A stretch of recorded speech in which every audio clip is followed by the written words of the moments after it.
Connaissez-vous l'histoire de Riquet à la houppe? C'est une histoire qui m'a beaucoup fascinée et qui me fascine encore. C'est l'histoire d'un jeune homme, dans un conte, c'est un conte. Ce jeune homme était bossu et avait une espèce de houppe qui faisait que vraiment tout le monde le trouvait laid. Et pourtant, il était prince héritier d'un royaume. Hormis ses défauts, pourrait-on dire, ses particularités, dirait-on aujourd'hui, il était doté d'une intelligence hors du commun.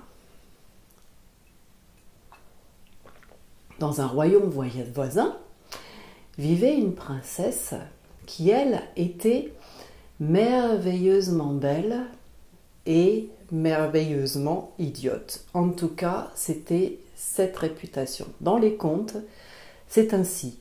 Il y a des caricatures, des stéréotypes, des clichés. Et pourtant, que nous raconte l'histoire? Cette belle princesse merveilleuse ne rêvait que d'une chose, avoir une intelligence aussi exceptionnelle que sa sœur, puisqu'elle avait une sœur qui, elle, était laide et qui était très intelligente. Donc, dans les bals, dans les soirées,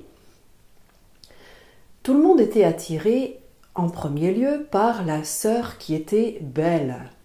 Et au bout de quelques minutes de conversation, tout le monde se tournait vers sa sœur qui était intelligente et pleine d'esprit.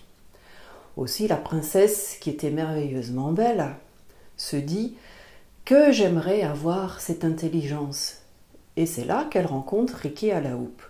Et Riquet à la houppe, elle le trouve repoussant et pourtant immensément intelligent et plein d'esprit. Ce Riquet à la houppe apprend à la belle princesse dont elle tombe immédiatement amoureux qu'à la naissance, il a reçu le don de donner ce don, enfin de partager son don et de donner comme un vœu, exaucer le vœu de qui il voulait et de lui donner l'intelligence que cette personne désire. Et il apprend à la princesse que vous aussi, princesse, vous avez ce don de rendre beau ou belle qui vous le souhaitez. La princesse émerveilleuse se dit ok, qu'est-ce que je fais pour avoir ce don d'intelligence et d'esprit? Riquet à la houppe lui dit eh bien, faisons un contrat. Pendant 1 an, je vous fais don de l'intelligence et de l'esprit qui m'a été donné à ma naissance. Et dans 1 an, jour pour jour, nous célébrerons notre mariage. La princesse, tellement sûre d'elle et tellement émerveillée par ce don qu'elle va pouvoir utiliser, dit oui tout de suite. Et c'est une année merveilleuse où elle brille et par sa beauté et par son bel esprit. 1 an après, elle retrouve à nouveau Riquet à la houppe qu'elle avait complètement oublié, bien évidemment. Elle avait oublié sa promesse. Ce qu'il y a, c'est que Riquet, lui, il s'en souvenait et il est en plein préparatif de leur mariage.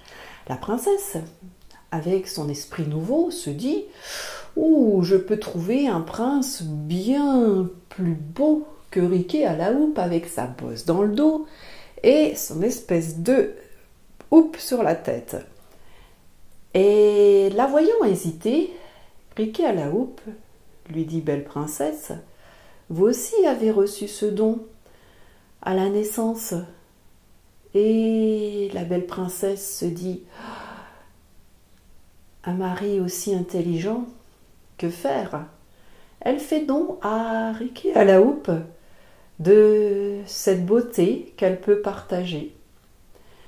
Et à ses yeux, Riquet à la houppe devient un prince merveilleux, beau, avec plein d'allure. Je dis à ses yeux parce que l'histoire dit que peut-être bien que c'est ses yeux qui ont transformé Riquet à la houppe en merveilleux prince.